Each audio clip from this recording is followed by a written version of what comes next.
আসসালামু আলাইকুম রহমতুল্লাহি বারাকাতুহু। আজকে দুবাইতে প্রথম দিন কাজ আর কি।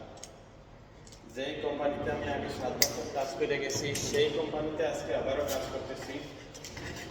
দেখেন আজকে প্রথম কাজ, তাও টাইসের কাজ পাইছি। টাইসের কাজ করতেছি আজকে প্রথম। টাইস সিলিকনটা টাইস বসানো, কারণ এই জায়গায় আগে টাইস ছিল, ওই জায়গাতে টাইস উঠে গেছে, তো এর জন্য সিলিকন লাগাইতেছি।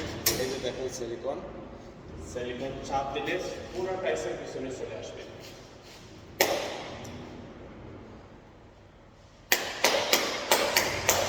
কাজটা অনেক তাড়াতাড়ি হয়, তার জন্য অনেক ভালো সিলিকনের কাজ। যে জায়গায় আপনি করতে পারবেন 50 মিটার, ওই জায়গায় করতে পারবেন 50 মিটারের জায়গায় আপনি কমসে কম 100 মিটার 150 মিটার কাজ করতে পারবেন। এমনি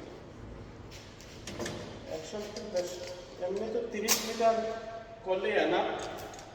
এই তো দেখেন আপনাদের সামনে ভিডিও তো একটু টানাইতেছি না, বা আপনাদের সামনে কত সময় লাগবে দুইটা কাজ লাগাইতে, 3টা। যাই ভালো থাকেন, সুস্থ থাকেন। আল্লাহ হাফেজ। আসসালামু আলাইকুম রহমতুল্লাহি বারাকাতুহু।